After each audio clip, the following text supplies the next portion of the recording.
get hello. Did you enjoy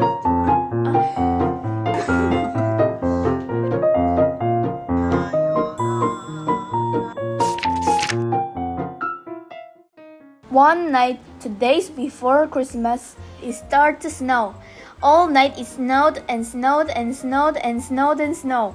Millions and billions and trillions of big white soft snowflakes covered the whole wide world.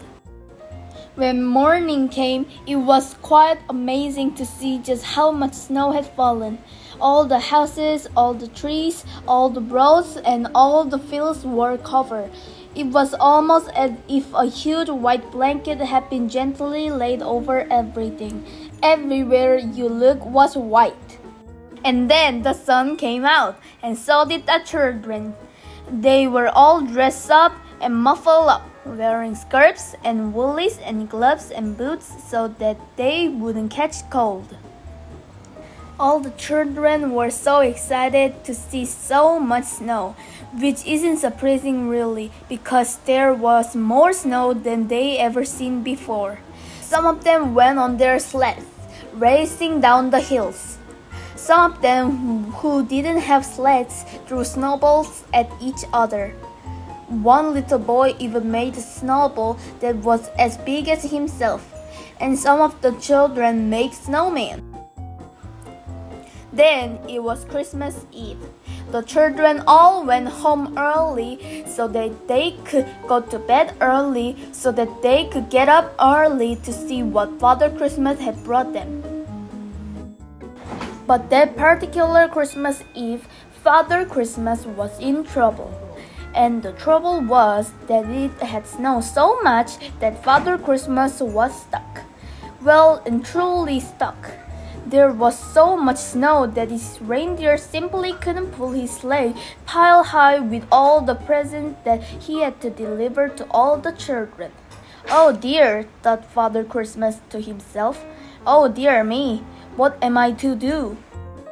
He sat down on his sack of toys and thought how he could manage to deliver all the presents to all the children before they woke up on Christmas morning.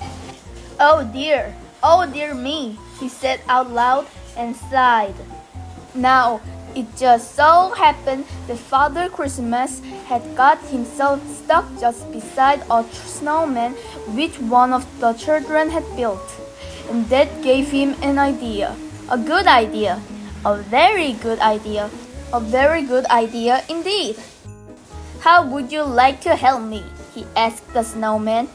But of course the snowman didn't answer because snowmen can't talk, can they? Of course, I'll have to use some of my magic to bring him to life, thought Father Christmas to himself. So he tugged his white beard 3 times and muttered some Father Christmassy magic words into it. Suddenly, you might almost say magically, the snowman did come to life. Hello, Father Christmas, said Mr. Snow, which was the snowman's name. You'll look a bit sort of stuck if you ask me, which you aren't, but I'll say so anyway. And if you ask me again, I say you need a sort of helping hand. If you know what I mean, which you probably do, because that's probably why you brought me to life, which you certainly did. So, can I be of any assistance?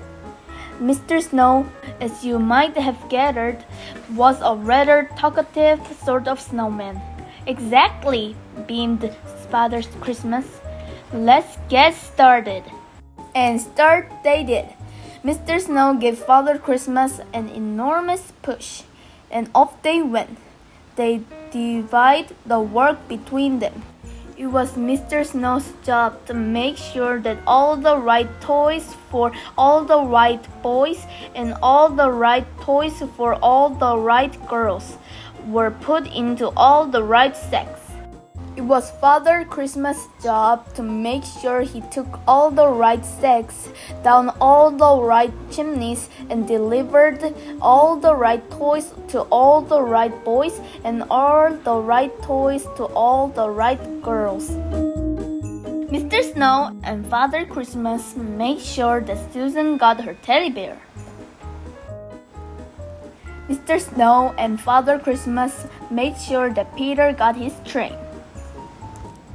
Mr. Snow and Father Christmas made sure that John got his piggy bank.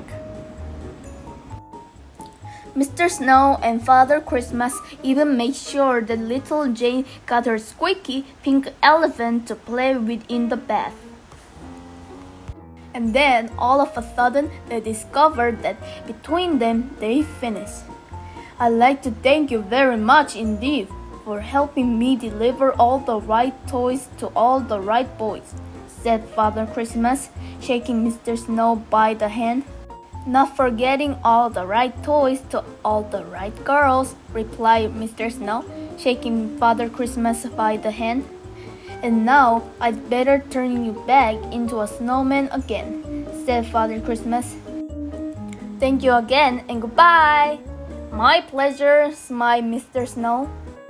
And do you know from that Christmas to this Christmas, Father Christmas always chooses a snowman to help him. So the next time you build a snowman, you'd better make sure you build him properly, because somebody you know might want the snowman to give him a hand. And you know who that would be, don't you?